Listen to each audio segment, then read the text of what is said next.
Good afternoon and welcome to what is now our 10th episode, guys. I feel like we need some party poppers or something, Woo! like reaching double figures. Who'd have thought we'd have stuck it out, guys? It's been a whirlwind 10 episodes over approximately about 12 weeks now. So it's Yeah. really getting a bit of momentum and really interesting. So I'm joined again by Lionel and Andy, and well, guys, a couple of interesting things going on in the last 24, 48 hours, right? I guess starting with Anthropic's announcement following on from our last podcast, where we were talking pretty much extensively about the AI EU Act and the transparency rules that came into place as of the 2nd of August. And what's really interesting is this announcement by Anthropic is actually, it's quite cleverly worded to say that from the 2nd of August, they will be rolling out moving forward watermarking across not just Claude Chat, but across their full suite of products,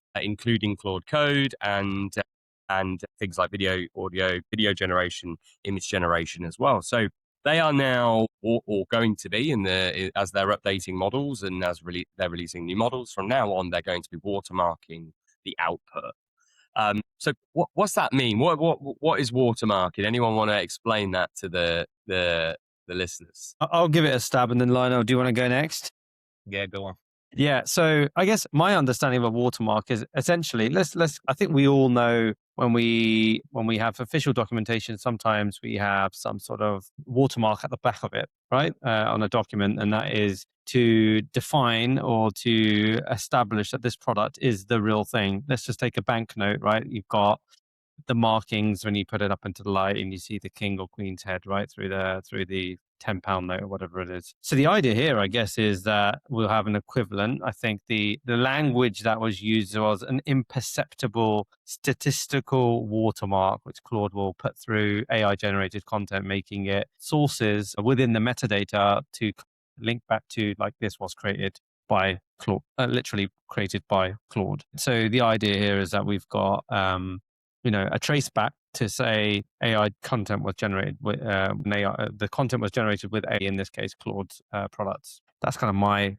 What's really interesting there, before I sort of hand it over to Lionel, is if you think about metadata, people may have come across metadata in the context of like images. There's that data kind of saved into the image. It's a little bit beyond that, actually, because if you look at like AI generated content, right, text, you've got a good few paragraphs of text or even a couple of paragraphs of text. What they're basically saying is it's actually going to be woven into the fabric of the text itself. So there'll be a pattern within the text that is effectively the watermark. So what does that mean? Well, that means that even if you copy and paste the content out of Claude into, say, something like a plain text editor, like Notes on Windows machines, and then make a few edits to that content, it's still technically perceivable as having been generated by Claude. And they're quite clever in saying that it may have been altered or generated by Claude. Not necessarily that it is 100%, but it's enough of a tell to say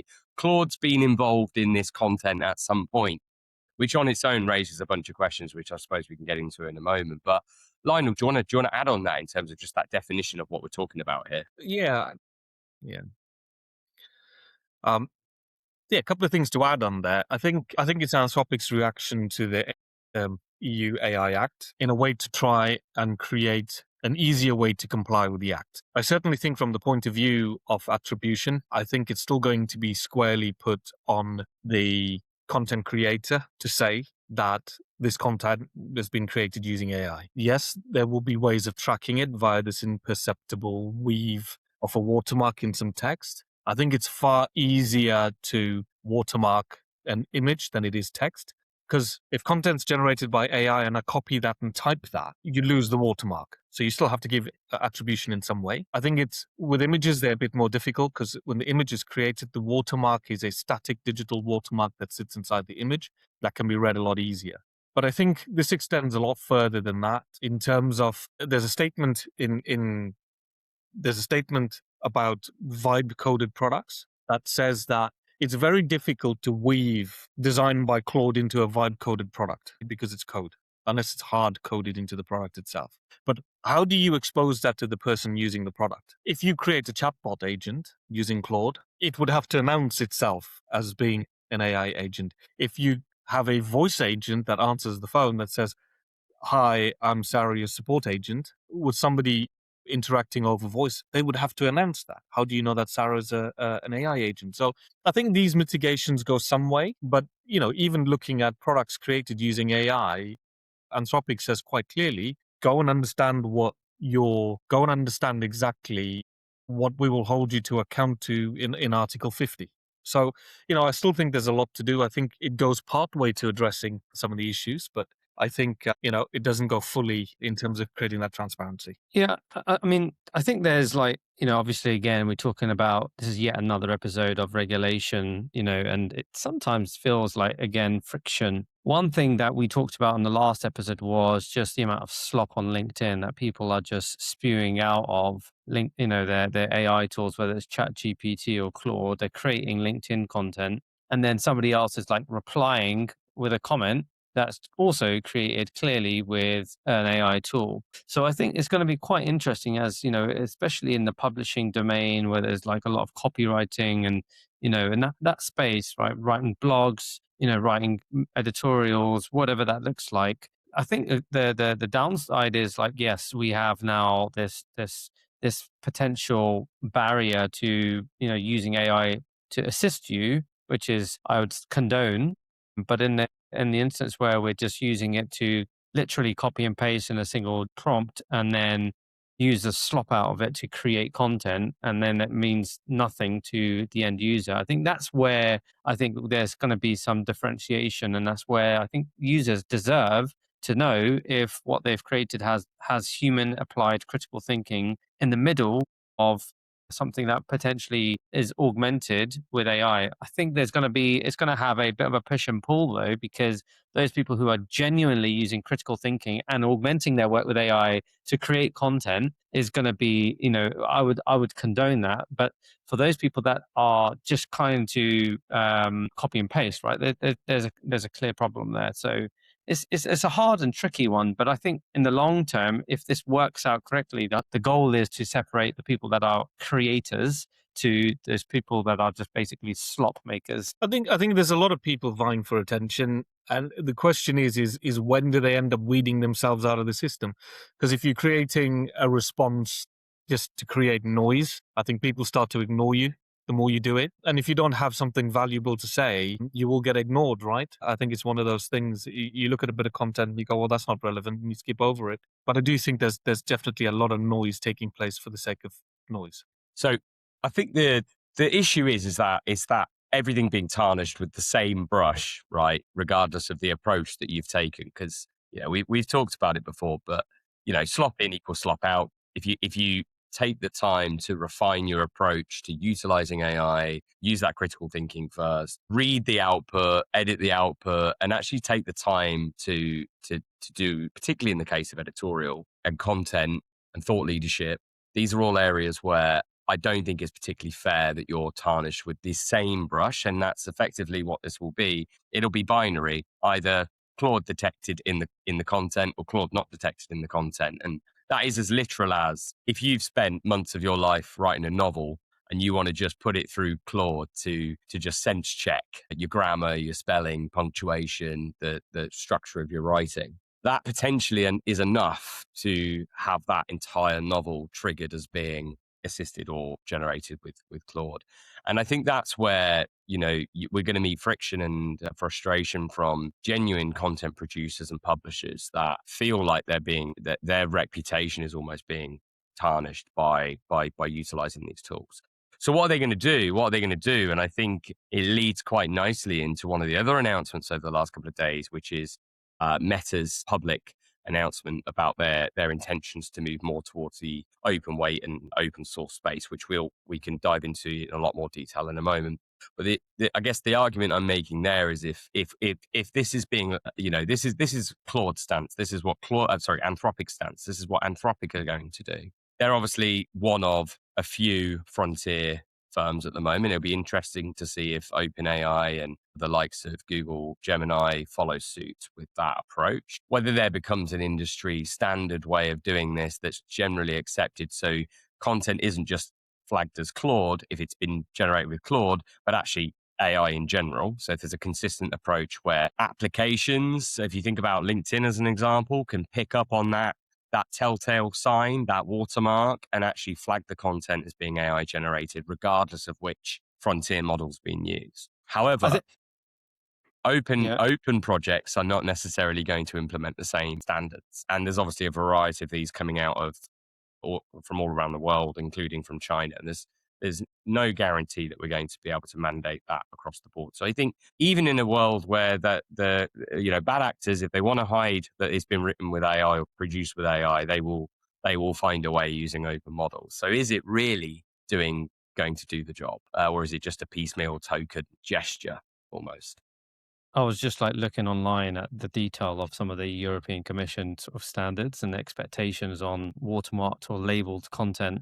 It's interesting because you can actually see like literal icons that they expect you to put on content. So you have like basic icon, which is a deep fake video, and voices are generated with, and then it's just like an AI logo, and then you've got fully AI generated, another label, partially AI modified. It's actually quite interesting to see the different types of labels that the EU Commission has kind of like told, actually all AI labs and Anthropic, both OpenAI, Anthropic, and all of the others are probably, or the other ones that haven't announced will probably follow through on this. So yeah, a lot to see and change in the coming months, I'm sure. Absolutely. I mean, talking about open weights, I mean, the question is the future open or closed? It's as simple as that. Look, you're talking about slop on LinkedIn. This is something I really can't understand, right? This is just getting a little bit, I don't know, a little bit philosophical about it. So here's a really interesting thing. In the Western world, the average IQ is 100 IQ points. Okay. Fable 5 now operates at 130 IQ points. So in my opinion, it doesn't matter how intelligent the AI gets. It's not going to stop slop, because if you ask the wrong question, you're going to get a silly answer, irrespective of how intelligent that is. So that's the one thing I have a problem with. And the other thing is open weight models are now roughly 4 months behind frontier labs. And we're getting to a point where we've got genius level open weights available for us to use for practically nothing. Okay. So I don't understand how we can apply regulation to it and whether the regulation is even valid or even warranted or necessary. Because it will become accepted that everybody will use AI all the time. Whether they create something or not, they are using it every single day. So what does putting a label on a bit of AI generated content tell you? Because everything is going to have a label. So are you going to trust? And when AI becomes intelligent enough, are you even going to want to trust something without an AI generated label? So it's a really interesting time, and we've got to ask ourselves, well, okay, it's having a go at some type of regulation. And I still think all this policing needs to be outcome based, like I said before. So is it really going to matter in the long run? Probably not, is my opinion on the whole thing. But I think the open weights thing, and just one more thing further to that, I think the world is starting to choose a side. Okay. And when I say choosing a side, you've got the Western world, Anthropic, OpenAI, all of them vying for some type of FINRA style regulation on the one hand. And then you've got guys like Meta positioning themselves and aligning themselves with NVIDIA, because NVIDIA are big proponents of open weights. Jensen Huang has come out and said open weights are the future. Meta is now saying open weights are the future. China is saying open weights are the future. So we're now starting to develop and see this chasm starting to form between open weight and frontier models. And I think frontier models and pay for models will still be a thing until open weights model get clever enough that you wouldn't want to pay for a frontier model. And I think that the frontier models are going to be restricted to the realms of people performing cutting edge mathematics, cutting edge scientific research, and cutting edge bio research, right? Because the common man is just not going to need frontier level AI anymore. Yeah. I was thinking about it in a business sense as well. And this is all related to obviously Zuckerberg's post that he did sent this week about open weight and their vision future, right? If I'm a business, what does this mean for me? And I was, to your point, Lionel, as time goes on, I think businesses will adopt AI They will leverage it in every facet in their business as much as possible where it's appropriate. And we will then eventually get to the probably some sort of point in the level of adoption where companies are all using the same intelligence. So then when we get to a world where everybody's using, let's call it Fable or Soul or whatever to its fullest, or the equivalent open source model, how do businesses really compete when they've got these wonderful tools that they're using at the same level across the society, right? As another philosophical question, but where does this all go when like everybody has access to either a super cheap model in open source,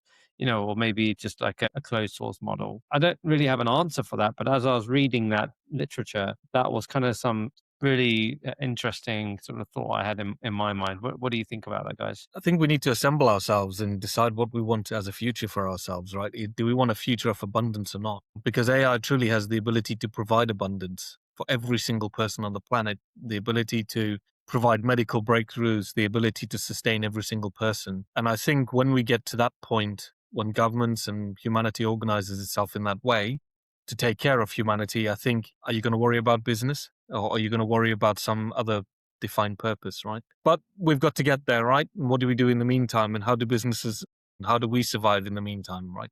I think it's more of an immediate thing. Yeah, I think ultimately, this is probably the biggest technological advancement that we will live through, and in living memory, right? Beyond the internet and beyond, the sort of rise of social media platforms, and all of these things have been disruptive before, during, and after, right? But in the end, and it kind of comes through in Zuckerberg's essay, is we're effectively going through that early stage of coming to terms with what's going to change. And then you're going to go through that process of the painful bit in the middle. And then we're going to all come out the other side and the world will be changed, but it will also be commonly accepted as the norm at that particular point in time. So it isn't actually where we end up. I think where we end up in the end, I like to think that that's going to be a positive world, especially as somebody who can sit here talking about it, but actually has very little control of where we end up. And unfortunately, that's where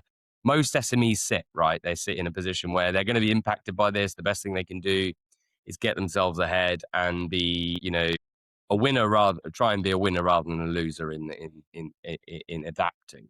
But in the end, that's all we as SMEs can do. We can just keep our ears to the ground, look at what's changing, react and adapt as best as we possibly can in our day-to-day operations. Be an innovator, be creative, and learn, right? And be open to learning. And I think that's all we, unfortunately, as SMEs can really do here. But I genuinely do think that, there will be, as I say, there will be winners and there will be losers. There'll be people who adapt and people that move with the times in the same way that there was with the internet and the adoption of the internet, which predates me. But that's the transition that I think is comparable to this journey. And I think without the scaremongering or the catastrophizing or evangelizing of the end result, whenever that horizon may be, because I don't think we'll even realize when we're there, if you know what I mean. I think it's kind of, it's gonna happen, and things are gonna change, albeit quickly, but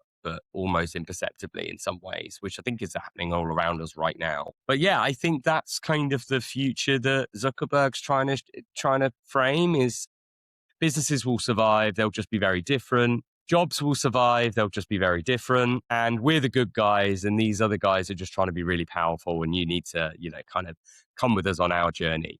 And what was also really interesting is that it almost framed Meta as being for the people, whereas the other frontier models are working for the business and enterprise, and they're focused on those sort of sectors. And I think that's broadly true. I think there's a lot of focus from the Anthropics and the OpenAIs of the world on business impact and how they can develop products for businesses. I think that's largely true, particularly Claude with what they're doing with co-work and Claude Design and Claude Code. These are all applications that are generally going to be taken up by businesses rather than your end consumers. So, yeah. And those products, at the moment, those products are genuinely useful. We're using them every single day. I think people mustn't forget that these frontier businesses have raised a lot of capital to be able to provide us with these tools at scarily cheap prices. The question is at what point do they make a return and pay off that investment? And then, you've got the Western world that's increasingly providing AI tools from a commercial point of view and is commercially sponsored.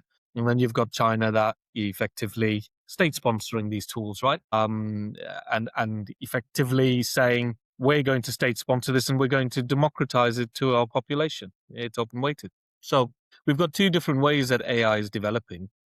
The state sponsor thing is never ever going to move as quick as private equity and commercial. But, we do have a very, very solid feel for where all this is going, right? I was going to also say, and another point that Zuck made in his essay was that companies will get, teams will get smaller, but there will be more companies, small teams running much bigger operations. And I think we are perfect examples of that between us on this podcast, right? We don't have large, multinational companies. We have like a small team that we work with, and I think there's just going to be so much opportunity for SMEs today to do more now than ever, just with just one of these licenses in their company rolled out as just a 15-20 pound license per head. And that is just going to be a game changer once you start figuring out how that can be your operating system and embedded within your ways of working on a daily basis. And the moment you realize that is it's going to be, like, I think for those SMEs, just transformational. And some of them have figured it out already, but there's a ton of companies that just have not. So yeah. And there exactly, Andy, is where the business opportunity is. I've got some stuff. I've written some notes down, and I was thinking about the rise of the tiny company as an entrepreneur. For right now, you've got an AI researcher, copywriter, developer, designer, marketing agent, data analyst, sales assistant. You've got all of that now available right to you. So I think really a topic I'd like to explore for the next few minutes is in the next year or in the next 2 years, how small could a £10 million turnover company be? Is it realistic to tell ourselves that we could have a £10 million turnover company with 10 employees? Well, do you think that's in our future? Do you think? Okay, so on that basis, right? So we as Cube are 10, 11, 12 employees, depending on how you count part-timers and full-time equivalents, etc. So we're in that bracket. We're in that ballpark. And it's interesting you should say that, because turnover-wise, we are in the sort of £1 million mark. So if you're talking about 10xing productivity in the business, that's exactly what I'm saying. We are that Goldilocks zone. And what I can tell you is that we are definitely working towards being able to 10x productivity. And do you know what? It's funny to juxtapose that. We've had the debate of, the 4-day work week, and actually timing wise, yesterday an article went up on BBC's website, which is just debating this juxtaposition of tech leaders in AI, saying, I think a year ago, OpenAI said that businesses should challenge themselves to get to a 4-day work week, while simultaneously the data's coming out of those organizations is that their staff are doing 80+ hour weeks.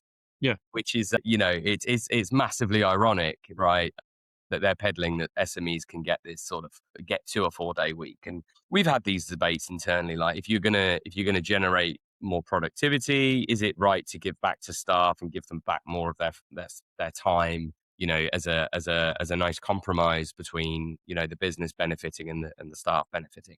I don't know. That's a debate for another time. But I do think that's possible.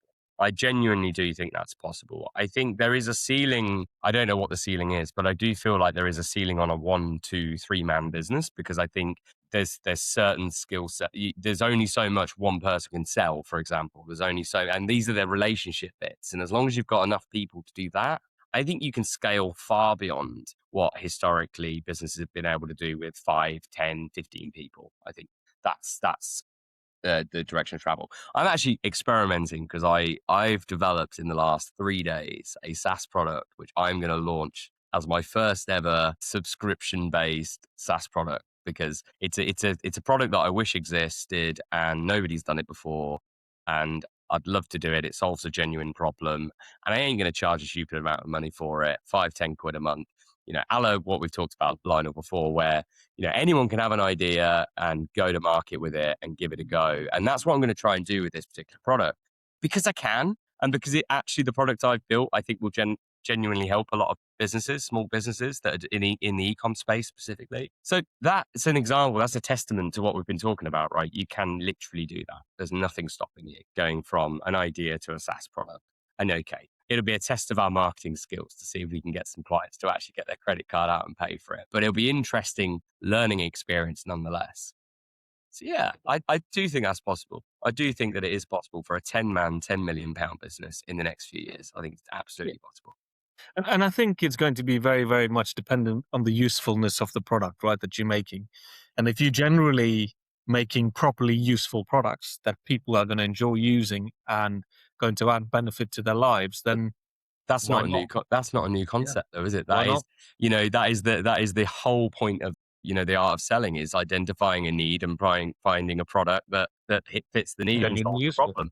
That is always going to be the case, because that is why people get their credit card out and pay for something, right? They see value in it. Yeah. And if you can understand, have an idea that is going to generate that value. And what's beautiful about it, Lionel, is you said it before, historically, the capital involved in getting to a point where you can build a SaaS product and launch it for a niche market of maybe 5,000, 10,000 customers globally, it would not be worth the effort. It would not be worth the investment. Today, it is. 100%. It is. And I can see lots of niche products coming to market that just never would have gone to market before, because there's only a small niche, a few thousand people, businesses globally that actually want that product and have that problem. So that's amazing in and of itself. There's also, I think, there has been this discussion on the internet about billion-dollar solopreneur, right? So that's like the extreme end of just doing everything with AI and just being this one man, literally one person band. Yeah, well, you've got no overheads and you're just sat there, on until you want to go on holiday, you've got nobody to cover you. Yeah, exactly. Well, but your agents could, right? In theory. True. Yeah. That's the dream that is actually being sold by these AI labs. Is I still think a bit of a we've got a little bit of work still to go there, and I still think there's skills involved in particular, and I think we've talked about it on the podcast before, which is just that human relationship element that we need to create relationships, to build rapport, right? Build trust, to create, it might not be direct sales, it may be through the relationships and to create distribution.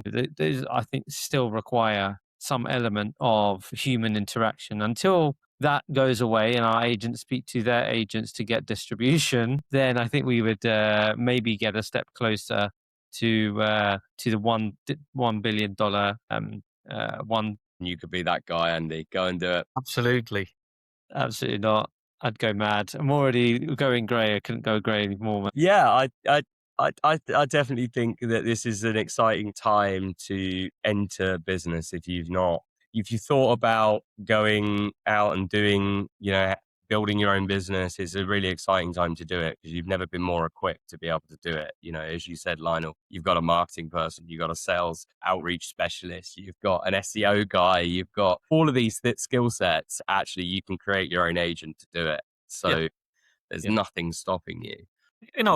If you think about what are the sort of industries that can be disrupted by things like this? Now, we're seeing large scale disruption within the accountancy sector. Mundane, repetitive stuff that are just being turned into agents that can do this stuff for you. Recruitment's another one. I have heard of the first case of a real life example of a fully qualified accountant being made redundant in her firm because of AI. Cited as the direct reason for redundancy. Property management, the back end, heavy lifting, construction. We're seeing a lot. Manufacturing is being disrupted hugely now by AI, right? Even the tools that people are using now are becoming AI infused. New tooling coming out off the back of AI breakthroughs and scientific breakthroughs, material science kind of stuff. Logistics is being transformed big time by AI. Intelligent routing, parcel management, tracking, logistics, all of that stuff, is starting to see a lot of AI influence. That's just some of the big industry sectors. And Just to add on that, if you're listening to this podcast or watching it and you think that's great, but I don't want to start a business, learn the skill of working with AI anyway, because the big businesses in the industries that you've just mentioned, I know from personal experience, they are crying out for expertise in this area because they simply don't have it within their own organization. They need people to come into this space. So if you've been the type of person that's just kind of thrown yourself into learning Claude and dabbling with Claude, you're already ahead of a vast majority of people. You have a skill set that is in demand. So look, I know that redundancies are happening. I know there's young people out there struggling to get jobs. Become an expert in using these tools, and for the next few years, you will struggle to be out of a job. I genuinely think that, because I think there's so much demand in enterprise for people who are switched on, engaging with AI. And like I say, there is this route to go down the entrepreneur route. Absolutely, that's a really valid route. That's not for everyone. Andy, you've just said that's not for you, right? But actually, learning the art and skill of working with this technology and being an expert in it, you will be able to find a job in this space, 100%. Yeah, absolutely, totally agree. And I mean, the three of us, we've already said before, there's too much work to go at for people like us, and yeah, there's an abundance of opportunity out there if you embrace it and kind of grab it by both hands. I think it's definitely absolutely positives out there. Right, chaps, I think we're coming towards the end. Positive note. On that really positive note, yeah. Well, I was just going to say, just a little plug for our conference. Yep. So in about a couple months' time, 13th of October, at MK Tech Week, we have Accelerating AI Conference. It's going to be a day of some amazing speakers. We have, the three of us will be speaking, and we have some really strong partners as well, including the South Midlands Growth Hub, NatWest, the FSB, and several other organizations, Free Agent as well. Yeah, really exciting. There's going to be a room of about 300 people, I think. We've got capacity for 300. I suspect we're gonna start seeing tickets flying quite quickly soon as we get the word out there about this conference. It's worth knowing for those watching, it's our 5th conference. So each event is kind of built on the last, and we had in the region of 100 and 150 people at our last, a region of about 100 people in our last event. So we're absolutely going to, there's going to be lots of businesses in the room, lots of people who are in your shoes. So please do come along. If you want to grab some tickets, they are free, but they are limited, of course, for capacity. Go to acceleratingai.co.uk. That is our website. And we'll be updating that over the next few days, actually, with more information about the conference, the speakers, the partners involved, and indeed the sponsors that are supporting the event. So watch this space for that as well. Yeah. Amazing. Great. Fantastic. Thanks, guys.